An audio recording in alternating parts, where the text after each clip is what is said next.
철야정진 맞이해서 법문을 해드릴 건데, 내용은, 주제는 법문의 힘이에요. 법문의 힘. 법문이라고 하는 것이 어떤 힘이 있는지에 대해서 부처님 당시에 있었던 일화를 한번 보면서 공부를 해보도록 하겠습니다. 법구경 100번 개송과 관련되어 있는 내용인데요. 안 띄울 거예요. 예. 법구경 100번 개송과 관련되어 있는 내용인데, 법구경 100번 개송은 내용이 이렇습니다. 제가 읽어볼게요. 이로움을 주지 않는 천마디 말보다 들으면 마음이 고요해지고 이로움을 가져다 주는 한마디 말이 더 가치 있다. 다시 한번 읽어볼게요. 이로움을 주지 않는 천마디 말보다 들으면 마음이 고요해지고 이로움을 가져다 주는 한마디 말이 더 가치 있다.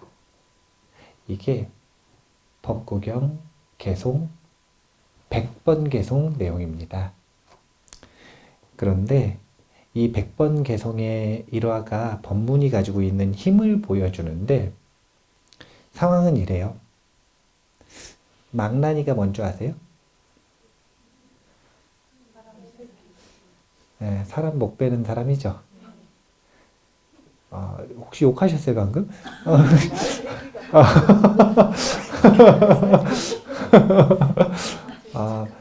예. 말새끼인데 저는 개 이렇게 들어가지고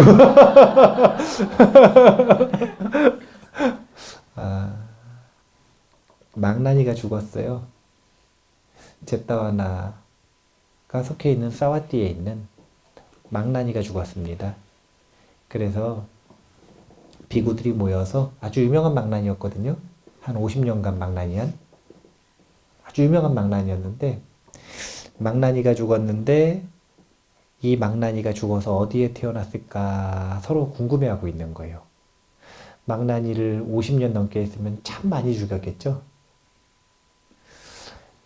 망나니가 죽어서 어디 태어났을까 궁금해하고 있었어요. 망나니가 죽으면 어디로 태어날까요?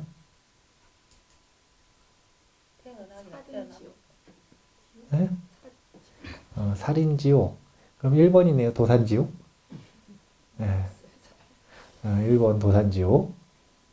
망나니가 죽으면 뭐 49일 갈 것도 없이 곧바로 지옥 태어날 것 같죠? 네. 근데 비구들이 의심이 가득해졌어요.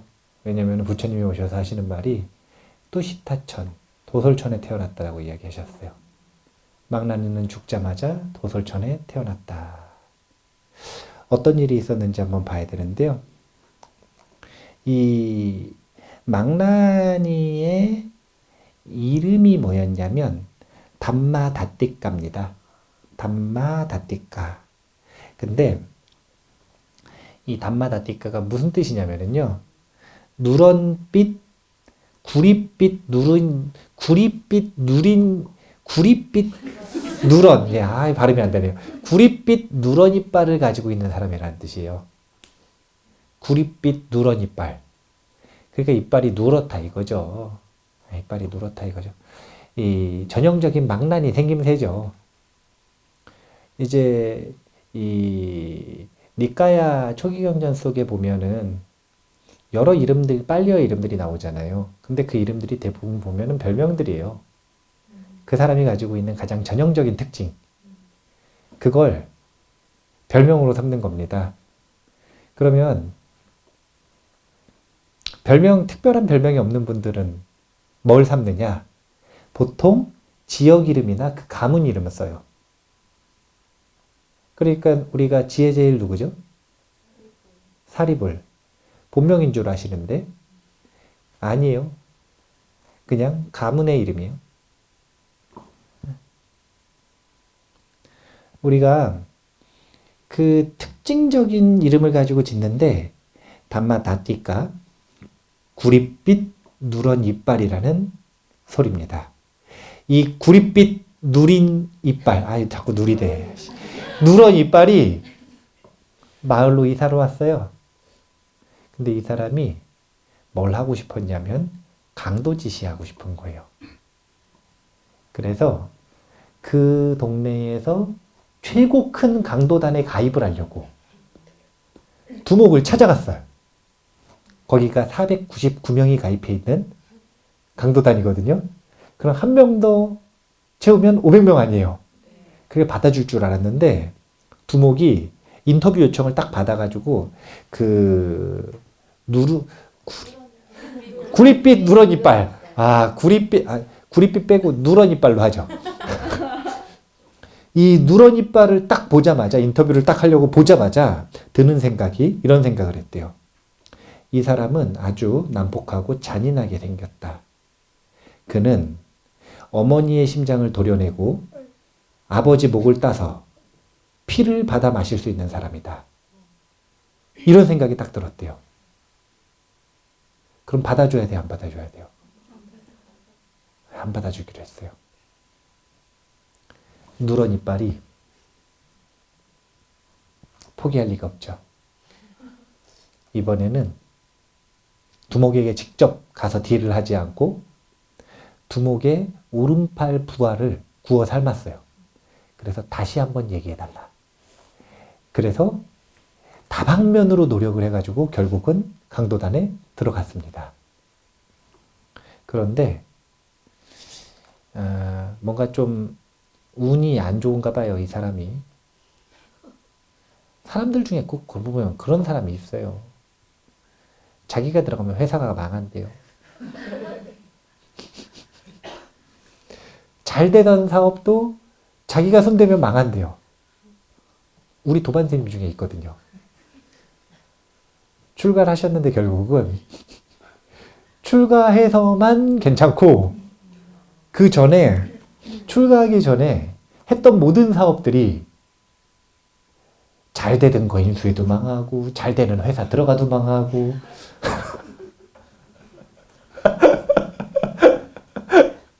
근데 누런 이빨이 들어가자마자 강도단이 잡혔대요.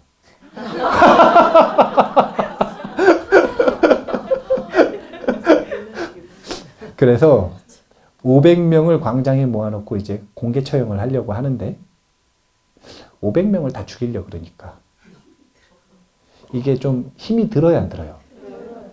그래서 왕이 제안을 했어요. 누구에게 제안을 했냐면 강도단 두목에게 제안을 했어요. 뭐라고 제안을 했냐면 나머지 사람 힘드니까 다 죽이면 당신은 석방해 주겠다. 나머지를 다 죽이면 당신은 석방해 주겠다. 강도단 두목은 의리가 있었어요. 그래서 평생 같이 다니던 499명의 부하를 죽일 수가 없는 거예요.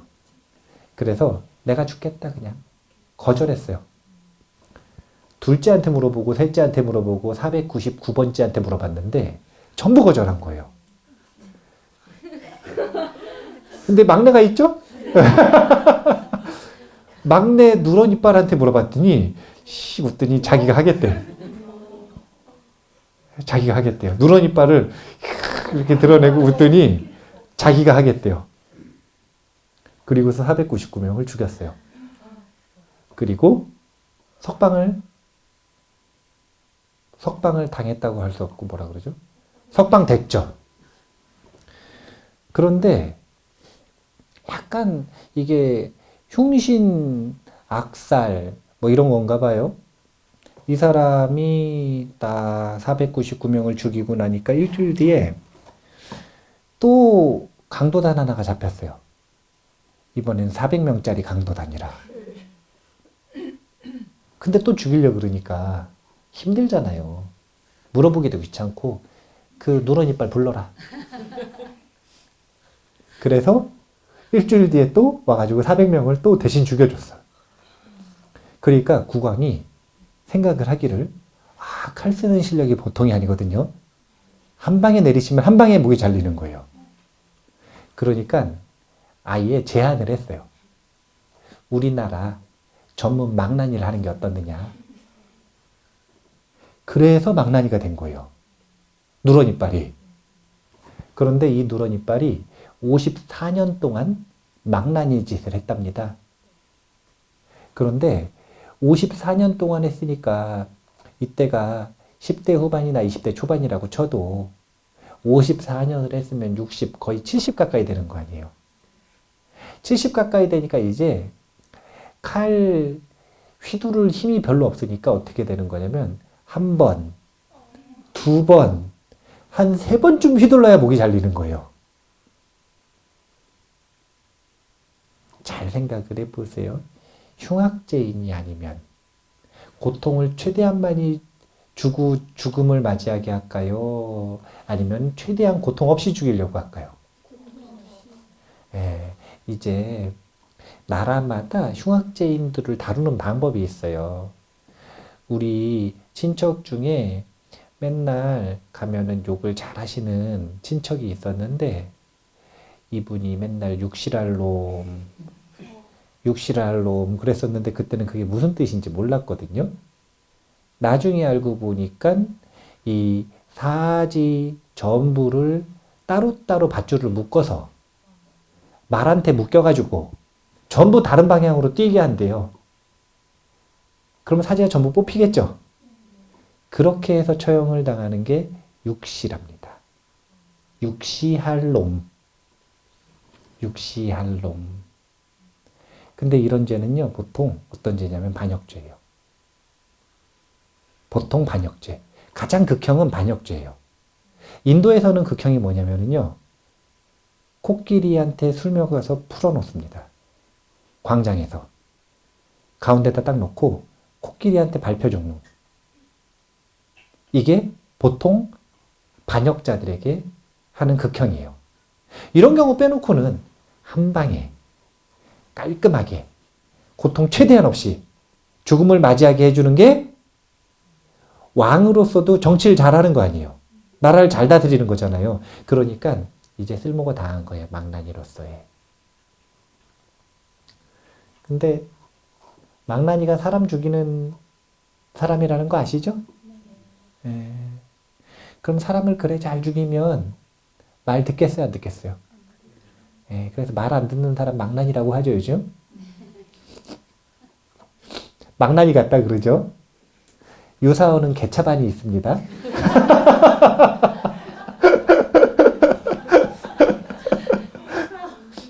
개차반 무슨 뜻인 줄 아세요? 차반이라고 하는 뜻이 뭐냐면요, 아주 잘 차려진 밥상을 뜻한대요. 근데 개한테 잘 차려진 밥상이 뭐냐면 똥이잖아요. 그러니까 개차반이라는 거는 개똥 같은 놈이라는 뜻이에요. 아유, 개차반이다. 이거는 이 개한테 잘 차려진 밥상이다. 이건 개똥 같은 놈이다. 그런 뜻이에요. 그러니까 망나니 같은 사람, 개차반 같은 사람이 되고 싶지 않으면 공부를 하셔야 돼요. 수행을 하셔야 돼요. 네, 철야정진 잘 오셨어요? 네.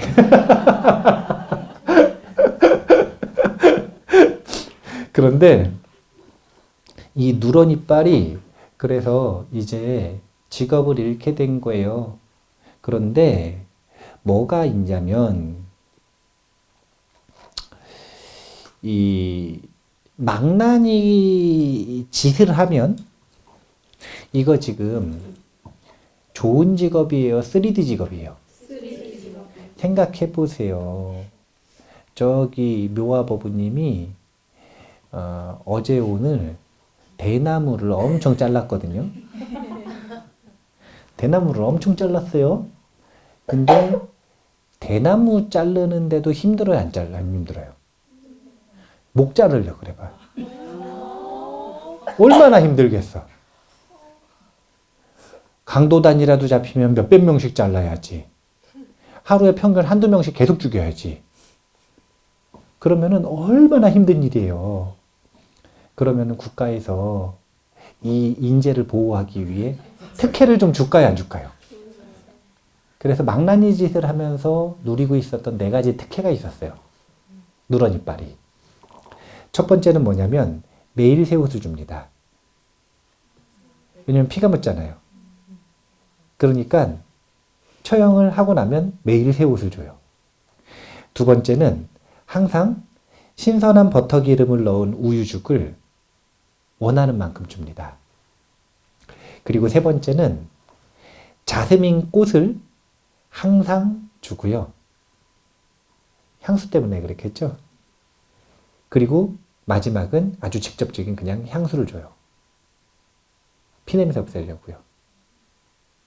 이 네 가지 특혜를 누리고 있었는데 이제 해고됐으니까 특혜는 사라지는 거죠.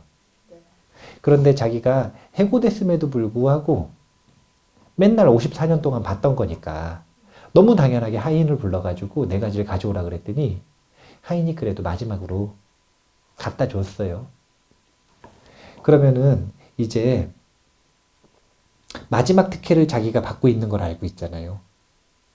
54년간을 되돌아보니까 너무 허망한 거예요. 엄청 허망한 거예요. 자기는 사람 죽이는 일만 매일 했고 남은 건 아무것도 없어요. 네 가지 특혜를 받으면서 자기가 뭐라도 된 줄 알았는데 이제 안 죽이게 되니까 자기가 누리던 모든 특혜가 사라져 버렸어요. 엄청 허망한 순간이요. 망나니가 해고된 날 사리푸트라 사리불 존자가 지혜제일 사리불이죠. 지혜제일 사리불 존자가 오늘은 어디로 탁발을 가야 되나. 이게 무슨 뜻이냐면 어디가 맛있는 거 하나 이런 뜻인가요? 오늘은 어떤 인연 있는 중생을 구제해야 하나 살펴보시는 거예요. 선정에 들어서. 그러다가 망나니가 눈에 걸렸어요. 지혜의 눈에 망나니가 걸렸어요. 그래서 오늘은 망나니 집에 한번 가볼까 하고 이제 미래를 봤더니 망나니한테 가면 망나니에게 이익이 될 것 같다라고 알게 되신 거예요. 그래서 망나니 집을 찾아갔습니다. 엄청 허망한 마음에 빠져있는 망나니가 경전 속에 보면 이렇게 표현을 해요. 뭐라고 표현을 하냐면 장로를 보는 순간 기쁨이 가득 차오르는 것을 느꼈다. 사리푸트라 장로를 보자마자 아주 기쁨이 가득 차오르는 것을 느꼈대요. 그리고 생각하기를 나는 오랫동안 사형 집행인으로 일하며 많은 사람들을 죽였다. 마침 우리 집에 우유죽이 준비되어 있을 때 장로께서 오셔서 현관에 서 계신다. 저분에게 공양을 올려야겠다. 이 누런 이빨의 마음을 잘 보셔야 돼요. 오늘 우유죽 마지막이에요, 지금. 더 이상 없어요. 근데 마지막 특혜가 있을 때 정말 다행히도 사리푸트라 존자가 오신 거예요. 그러니까 이거 내가 먹지 말고 스님께 마지막으로 공양을 올려야겠다. 그래서 공양을 이제 올리려고 스님 모시고 왔어요. 얘를 다 한 다음에 우유죽이 있잖아요. 이 우유죽이 있잖아요. 우유죽을 스님한테 다 공양을 올리고 나서 부채질을 이렇게 해드리는 거예요. 인도에서는 보면은 저 남방에도 그렇고 더운 나라들 불교를 보면은요 부채가 있어요. 부채가 그 부채가 스님들 쓰는 거 말고 장신구로서 양산, 우산하고 부채가 있어요. 그게 뭐냐면 이 공부 배우는 분 어른들을 모실 때 항상 양산 씌워드리고 그 다음에 시원한 데 가가지고 부채 붙여드리고 이런 문화가 있는 거예요. 요즘에 목걸이 선풍기 이렇게 대주대요. 목걸이 선풍기를 이렇게 대주대요. 예.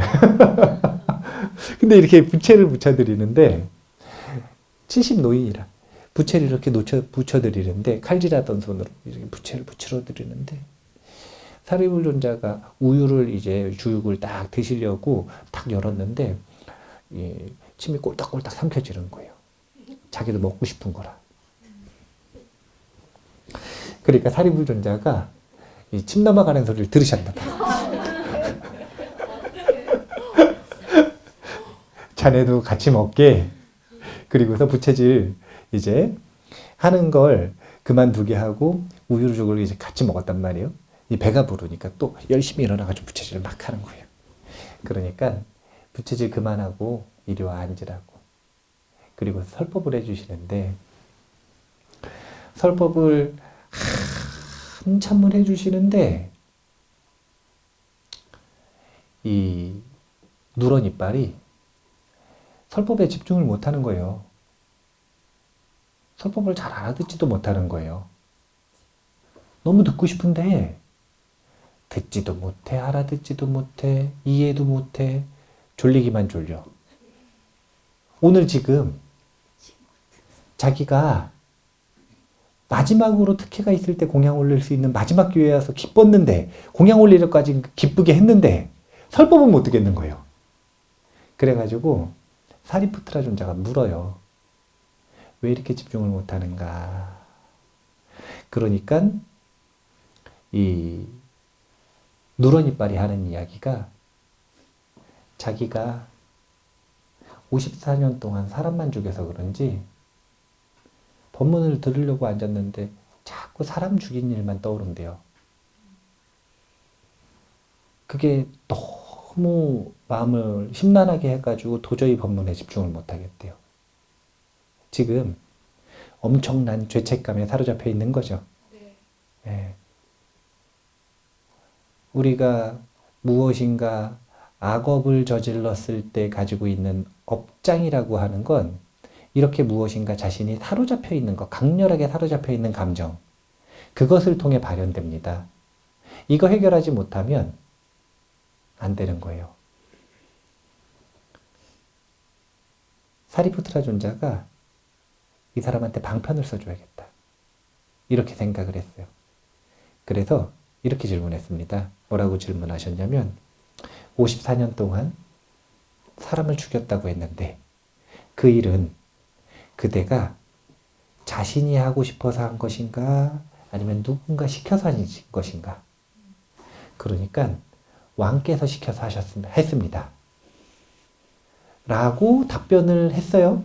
사리푸트라 존자는 더 이상 말을 안 했는데 왕께서 시켜서 했습니다 라고 답변을 하면서 누런 이빨은 마음이 좀 가벼워졌을까요? 안 가벼워졌을까요?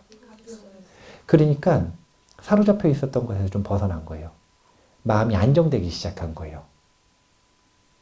사리푸트라 존자가 그거는 당신의 악업이 아니다 이런 말씀은 안 하셨죠? 네, 그냥 질문 한마디 해줬어요. 무슨 질문을 해줬냐면 하고 싶어서 한 것인가 시켜서 한 것인가. 시켜서 했다 그래도 죄가 있을까요 없을까요? 네, 근데 비난은 안 하셨어요. 있는 그대로 얘기는 안 하셨어요. 그냥 답변만 듣고 마셨어요. 방편으로. 왕께서 시켜서 한 것입니다. 답변만 듣고 딱 말았단 말이에요. 그러니까 마음이 편해졌어요. 누런 이빨이 마음이 편해지니까 법문이 쏙쏙 들어오기 시작하는 거예요. 잘 생각을 해보셔야 돼요. 법문이 안 들리시면 악업이 많은 거라.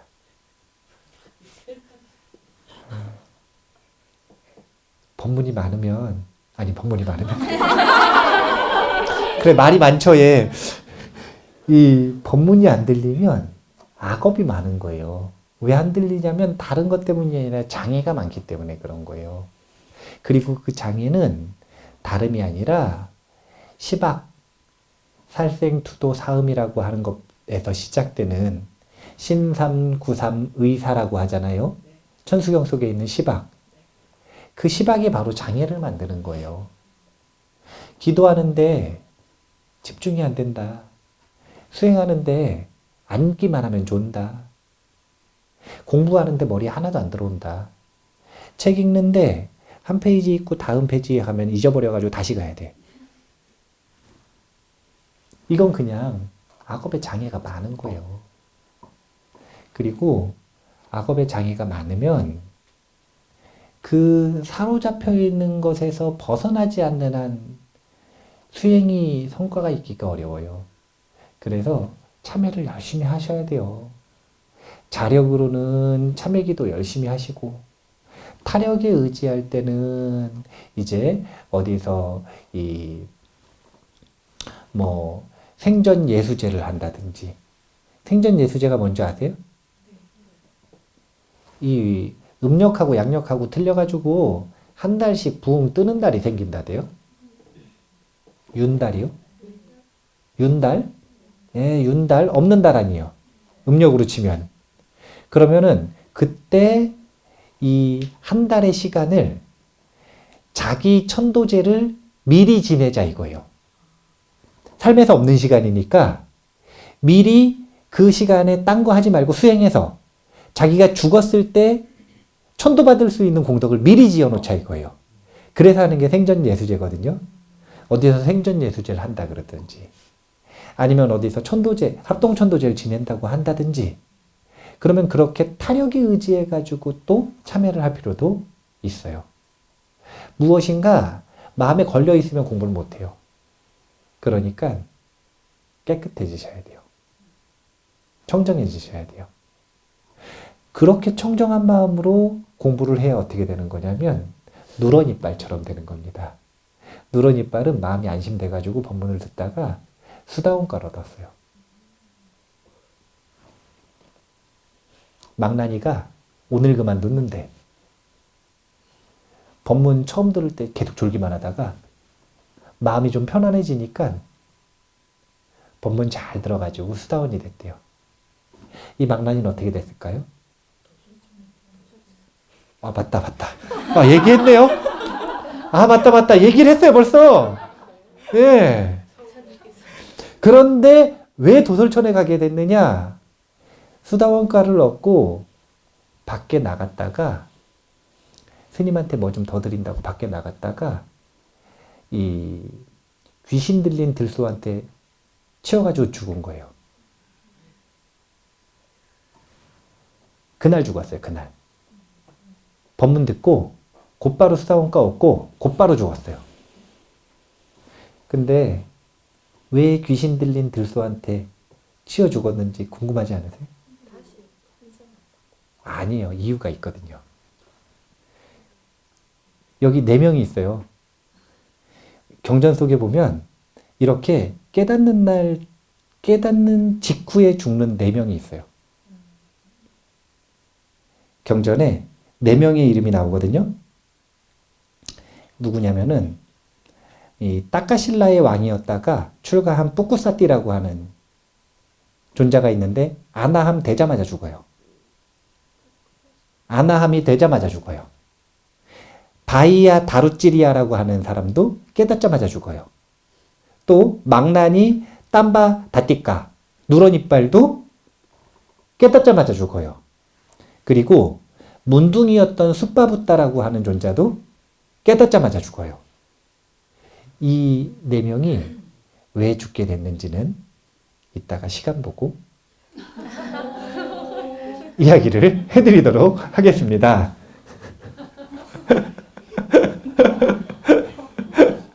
들소한테 쳐 죽었어요. 예, 귀신 들린 들소한테. 그러니까 사람들은 그 들소가 귀신 들렸는지 안 들렸는지 알아요, 몰라요? 모르죠. 그러니까 사람들은 궁금한 거예요. 아주 유명한 망나니가 죽었는데 어디 태어났을까? 그게 처음에 그 장면입니다. 부처님께서 얘기하셨죠? 뭐라고 얘기하셨냐면 죽음을 맞이하자마자 뚜시타천에 태어났다. 천상에 태어났다. 그러니까 비구들이 믿질 않는 거예요. 부처님 그래 말씀하시는데도. 아니 사실은 약간 믿음이 안 가지 않나요? 우리는 얘기 다 들었잖아요. 전후사정을 다 들었잖아요. 근데 전후사정 안 듣고 한번 생각을 해보세요. 하루에 500명씩도 죽였으면 54년 동안 죽였으면 도대체 얼마나 죽였었겠어요? 그게 자이든 타이든 얼마나 많이 죽였겠어요? 그 사람이 죽자마자 천상에 태어났대요. 지옥 간 것도 아니고. 그게 잘 받아들여지세요? 안 받아들여지잖아요. 그러니까 비구들이 부처님한테 웬만하면 네 그럴 텐데. 어지간하면 네 그럴 텐데 이건 도저히 의심이 나서 받아들일 수가 없으니까 부처님한테 이렇게 반항하는 거예요. 경전에 이런 반항 문구가 나와요.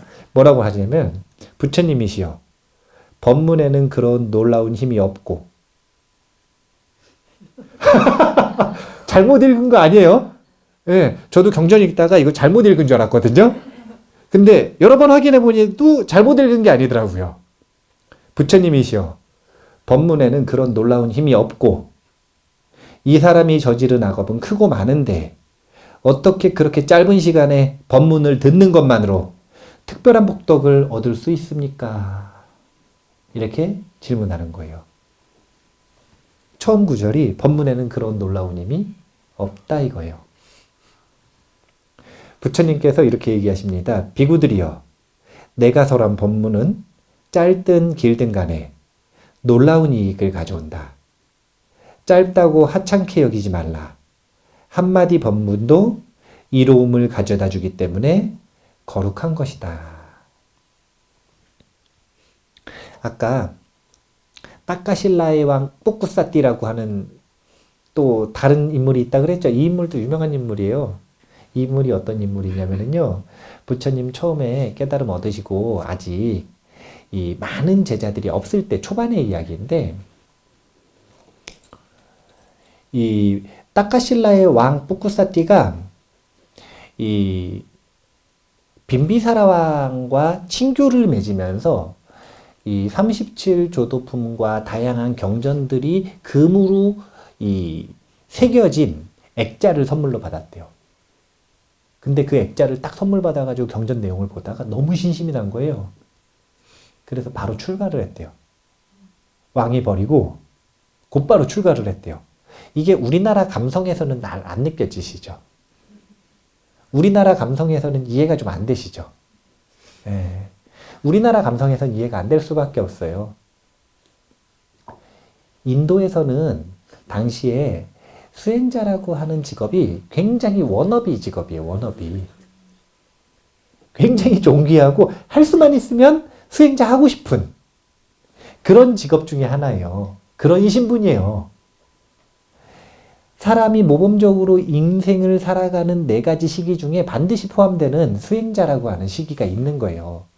그렇기 때문에 마음이 동하면 언제든지 이렇게 쿨하게 출가할 수 있는 거예요.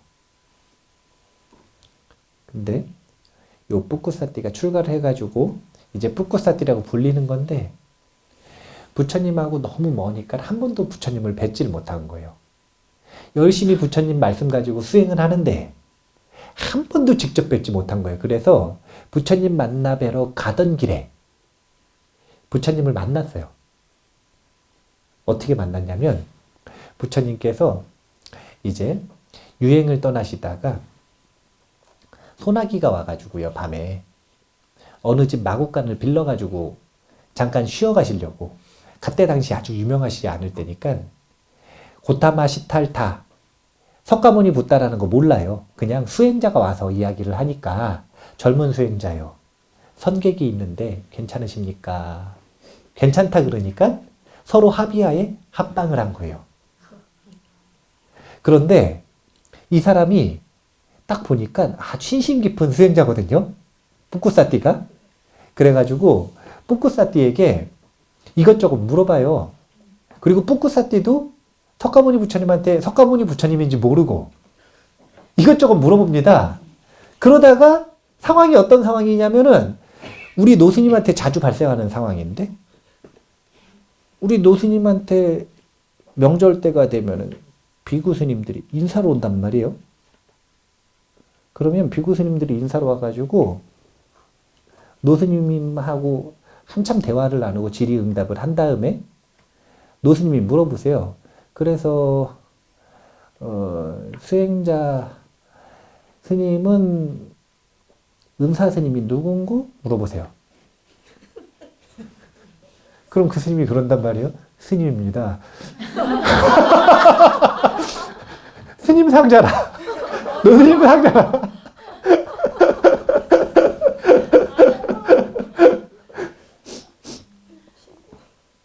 한 80명 되시기 때문에 한 80명쯤 되세요. 아직 속퇴 안 하고 남아있는 분들만 한 80명 정도 되세요. 속퇴한 분들까지 하면은 한참 많거든요. 그러니까 한 10년 전에 오고 한 번 오고 그러면 모르죠. 어떻게 알아요? 그때가 34번째였으면 지금 80번째 됐는데 알 수 없잖아요. 마찬가지로 한참 얘기하다가 한참 얘기하다가 아 수행의 자세가 됐네. 당신의 스승은 누군가? 그러니까 이제 석가모니 부처님이라는 거예요.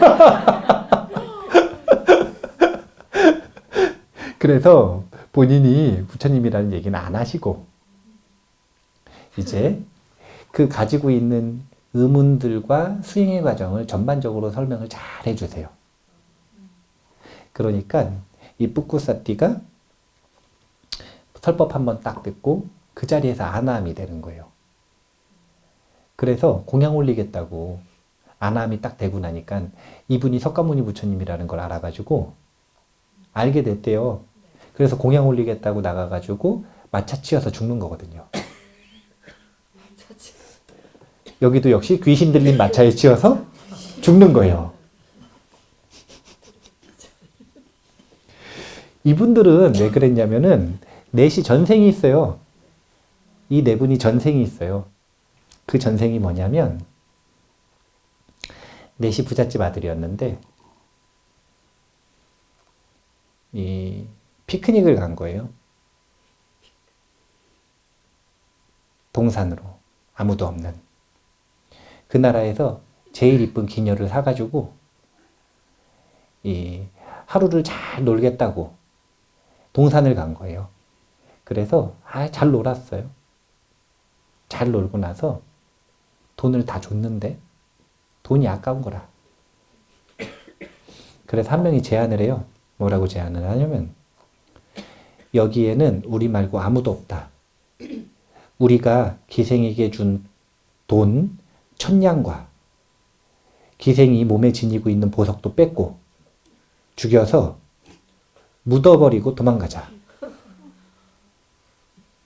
근데 기생이 모르고 죽었으면 괜찮았는데 들었어요. 그러니까 듣자마자 아주 깊은 원한으로 무슨 생각을 했냐면 이 부끄러움도 모르는 놈들이 실컷 즐기고 나서 나를 죽이려고 그런다. 기어이 복수하고 말겠다. 내가 약hin이가 되어서 지금 너희들이 나를 죽인 것처럼 너희들을 죽이겠다. 그래서 한 100겁 정도 기다린 거예요. 이 약hin이는. 이 넷다 데려가는데. 각자 데려가거든요. 각자 하나씩 데려가는데 한 100겁 정도 기다린 거예요. 그래서 이 넷이 한 시대에 태어났을 때 석가모니 부처님으로 제자로 태어난 그 시기에 깨치 먹자마자 다 데려간 거예요. 그래서 귀신 씌운 마차고 귀신 씌운 들쏘고 그런 겁니다. 우리가 이 내청년과 약hin이에 이루하는 법구경 개송 66번 관련 개송이거든요. 1화거든요. 근데 법구경 개송 66번이 아주 치명적이라 제가 소개를 하려고 그래요. 지혜가 없는 어리석은 이는 자기가 자신의 적이 되어 자기가 악업을 짓고 자기가 모진 과보를 받는다. 다시 한번 읽어볼게요. 희은법부님. 지혜가 없는 어리석은 이는 자기가 자신의 적이 되어 자기가 악업을 짓고 자기가 모진 과보를 받는다.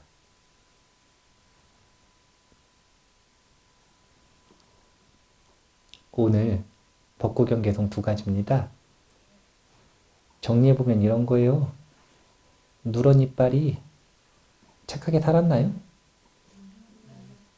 안 살았죠. 삶이 행복했을까요? 망나니 짓 할 때 삶이 행복했을까요?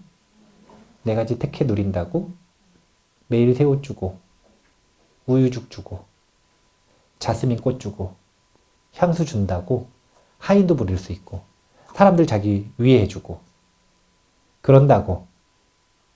왜냐면은 이거 전문 기술이거든요. 그냥 기술자 아니고 전문 기술자예요. 과연 행복했을까요? 행복하지 않았을 거예요. 왜 행복하지 않았던 거냐면은 자기가 자신의 적이 돼요. 자기가 악업을 짓고 자기가 모진 고통을 받는 겁니다. 그런데요, 많은 중생들이 고통에 빠져 있는 건 바로 이런 이유 때문인데, 이걸 보고 자승자박이라 그러는데, 자기가 자기를 묶는 거예요. 자기가 자기를 고통에 묶는 겁니다. 자기가 자를 괴롭히는 거예요. 자승자박에 묶여 있어요, 분명히. 그런데 반전의 기회는 있을까요, 없을까요? 있어요. 있다는 거죠. 누런 이빨은 반전의 기회를 잡았어요. 죽음을 맞이하기 직전에. 누구로부터 잡았냐면 사리푸트라 존자로부터. 부처님께서 이런 표현을 하셨습니다. 비구들이 뭐라 그랬냐면 법문에는 그런 위대한 공덕이 없다 이거예요. 근데 부처님 뭐라 그러셨냐면 법문에는 그런 위대한 공덕이 있다 이거예요. 내가 한 말은 짧든 길든 분명히 큰 이익이 있다. 이게 무슨 말로 들리세요? 부처님 하신 설법에 위대한 공덕이 있다. 이게 도대체 무슨 말이에요? 이게 금강경이 있네. 이 금강경이 있어. 요 금강경 이거에 위대한 공덕이 있다는 건가요? 무슨 얘기인 거예요, 이게? 이걸 잘 이해를 못하면 어떻게 되는 거냐면 경전 숭배 사상이 나옵니다. 경전을 신적인 대상으로 숭배하는 사상이 나오기 시작해요. 이 문자, 이 언어에 그래 큰 공덕이 있다는 건가요? 뭐가 큰 공덕이냐면 부처님의 말씀은 듣는 이의 마음을 변화시키기 때문에 그 변화시키는 힘을 큰 공덕이 있다고 표현을 하는 거예요. 이 경전을 가지고 있는데 안 읽어요. 수지는 하고 있는데 안 읽어요. 그러면 큰 공덕이 있는 거예요, 없는 거예요? 없는 거예요. 읽기는 읽는데 이게 흰 거는 바탕이고 검은 건 글씨라. 무슨 의미인지 모르겠어요. 그럼 공덕이, 위대한 공덕이 있는 거예요, 없는 거예요? 없는 거예요. 위대하지 않은 공덕은 있을 수도 있어요. 그런데 망나니를 누가 봐도 지옥행 망나니를 단박에 천상에 올리는 위대한 공덕은 없어요. 누가 봐도 살업에 물들어 있는 망나니를 단숨에 수다원으로 만드는 공덕은 없다는 거예요. 그런 공덕을 위대하다 그러는데 그런 위대한 공덕은 오직 듣는 이의 마음이 변화되는 것 이것으로서 생겨난다라는 거예요. 이 말에 공덕이 있는 게 아니라 이 말이 사람의 마음을 변화시키기 때문에 공덕이 있는 겁니다. 그래서 우리가 자생자박하고 살아가는 건 이 사람이나 저 사람이나 마찬가지인 것 같아요. 누구나 마찬가지인 것 같아요. 우린 분명히 자기를 고통에 묶고 삽니다. 열반하지 못했다면. 그러면 어떻게 자승자박의 이 상태에서 벗어날 것인가? 위대한 공덕에 의지해야 되는데 그걸 법문이라고 하고요. 그리고 법문에 의지하기 위해서는 제가 요즘 저는 사람들이 오면은 약간 이렇게 땡겨주는 스타일인가요? 그냥 방치하는 스타일인가요? 네, 완전히 방치하는 스타일이죠. 그러면은 청년들이 오면 좀 땡길까요? 안 땡길까요? 네, 청년들은 좀 땡겨줘요. 네, 청년이니까. 네, 청년이니까. 그래서 청년들한테 자주 해주는 이야기, 이 솔루션 중에 하나인데 자신의 삶의 자승자박에서 벗어나는 방법으로 제시해주는 해결책 중에 하나가 뭐냐면 청년들에게 보통 이렇게 얘기해 주거든요. 뭐냐면 스님하고 정기적으로 만나자 이거예요. 네. 수행자와 정기적으로 만나는 것, 이것이 엄청난 힘을 가지고 있어요.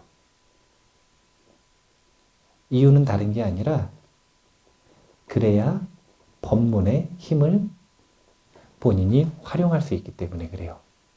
물론 유튜브에 아주 딱 듣기 좋은 편집된 동영상 올라가요, 안 올라가요? 예. 근데 그거 듣는 거하고 직접 만나는 거하고 같나? 그게.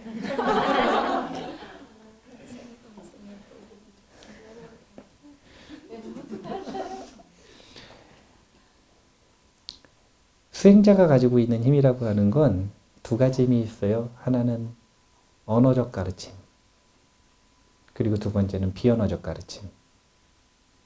그리고 언어적 가르침과 비언어적 가르침 중에 뭐가 더 강렬하냐면요. 비언어적 가르침이 훨씬 영향력이 강렬해요. 그래서 대부분의 사람들이 멀리 찾아오다가 질문 다 잊어버리고 해결하고 가는 거예요. 만나는 순간 질문 전부 잊어버리고 문제의식 전부 사라지고 해결돼서 그냥 가는 거예요. 그런 것들을 비언어적 가르침이라 그래요. 그러니까 정기적으로 이 인연 닿아 있는 법문의 주체가 있다면 그 주체와의 정기적인 인연을 이어나가는 게 정말 중요하다라는 걸 제가 강조하고 싶어요. 저도 10계명을 써볼까?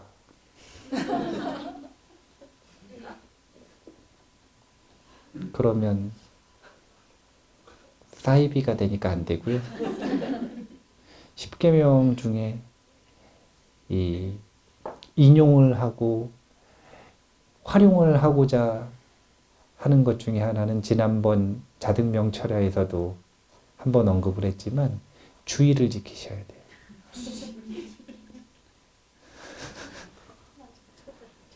네, 주의를 지키셔야 돼요. 다만 그 주일이 일요일이냐 토요일이냐가 아니라 불자들은 자기 호흡에 맞는 주일이 있겠죠. 자기 호흡에 맞는 주일. 윤희법부님은 경주에 있는데 철야날 2박 3일 맨날 옵니다. 철야 때마다. 여기서 제일 어린데 이래 보여도 Z세대예요. Z세대. 20살. 각자 자신의 상황에 맞는, 걸맞는 호흡이라고 하는 게 있어요. 할 수 있는 것, 자신의 성향에 맞는 것, 가능한 것. 그 호흡에 따라서 정기적으로 수행자와 소통하는 행복을 좀 누려보셨으면 좋겠어요. 정기적으로 법문을 듣는 행복을 누려보셨으면 좋겠어요. 제가 몇 번 이야기했던 것처럼 저는 출가하기 전에는 불자가 아니었어요. 직전까지도. 왜냐면 부처님 모르는데 어떻게 불자예요? 삼보에 귀의한 적이 없는데, 법명 받은 적이 없는데 어떻게 불자예요? 저는 그냥 스님과 지인이었어요.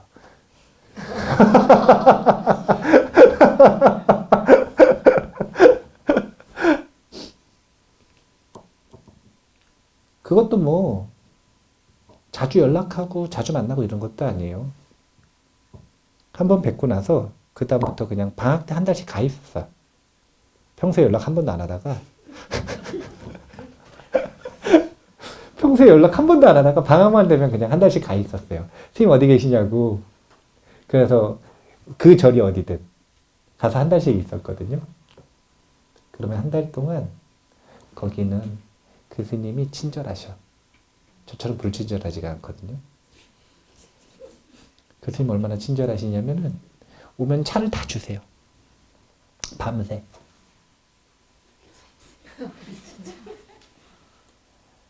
상대가 일어서지 않는 한 밤새 차를 주세요. 그러면 한 달 가 있으면 한 달 중에 새벽 3시 넘어서 예불 하고 자는 날이, 새벽 예불 하고 자는 날이, 밤새고 차 마시고 새벽 예불 하고 나는 날이, 예불 하고 자는 날이 한 20일 돼요. 사람들이 그래 찾아오니까. 근데 제가 그렇게 한 20일 정도, 한 달 중에 한 20일 정도 밤새서 차를 마신다고 생각을 해보세요.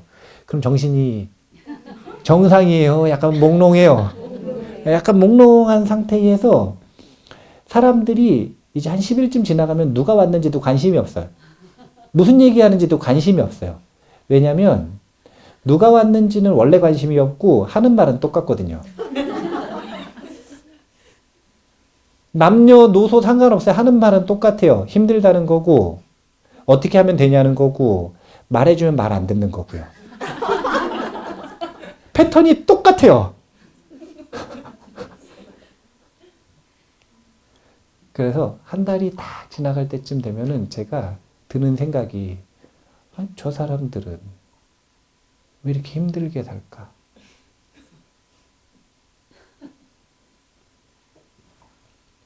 그냥 출가하기 전에 생각이에요. 출가하기 전에. 그때 당시 제 그냥 조그만 견해가지고 드는 생각이, 나는 살아보니까 밖에 있을 땐 힘들고 방학 때 한 달 스님 옆에 와 있으니까 이래 편안하고 좋은데, 그러면은 저한테는 배운 적이 없으니까, 부처님 말씀을 배운 적이 없으니까, 경전을 본 적이 없으니까 무슨 다른 생각을 할 수가 없는 거예요. 저한테는 그냥 솔루션이 뭐냐면, 아, 행복한 사람 옆에 있으면 행복하구나.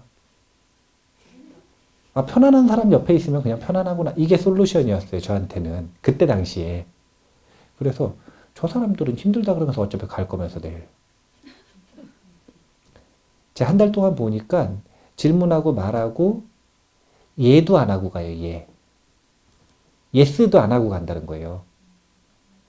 결국은 밤새 스님 괴롭히고 스님 진을 빼고 가요. 물어봤으면 그대로 살든가 아니면 대답이라도 예하고 가든가 그래야 되는데, 그대로 안 사는 거는 물론이요, 예스도 안 하고 가요. 그런 모습을 보면서 참 저는 답답했어요. 제가 그래가지고 이 법부님들이 이 하라고 하는 대로 잘 안 해도 크게 실망을 안 해요. 출가하기 전부터 누누이 봤기 때문에. 그리고 또 뭘 하라고도 잘 안 하고, 뭘 하라고도 잘 안 하고. 그런데 그때부터 지금까지 제가 사람들을 만나보고 불교를 공부해보고 하면서 공통적으로 여전히 유지가 되는 해결책 중에 하나는, 저를 스스로 구했었던 방법 중에 하나고, 그리고 다른 사람들이 자신을 구할 수 있도록 공통으로 적용되는 하나의 방법 중에 하나의 방법 중에 하나? 방법 하나는 다른 게 아니라 정기적으로 수행자를 만나는 거예요. 그래서 행복경에 정기적으로 수행자를 만나는 것이 으뜸가는 행복이다. 번역을 바꾸면 으뜸가는 축복이다. 축복경이기도 하거든요. 정기적으로 수행자를 만나는 것이 으뜸가는 축복이다. 이렇게 부처님께서 얘기하시니까 자신의 호흡에 맞게 주의를 좀 지키시는, 그게 일주일이든 4주일이든 16주일이든 52주일이든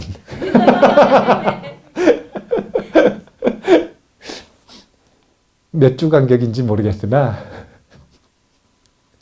자신만의 주의를 좀 지키는, 그래서 자승자박으로부터 좀 풀려나는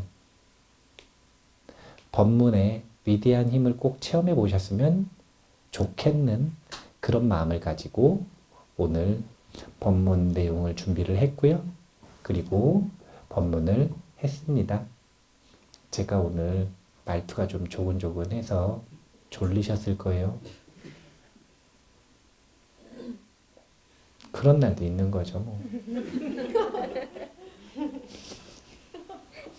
그리고 또 망나니 얘기하고 막 이래가지고 무서운 얘기하고 막 이래가지고 졸리셨을 거예요.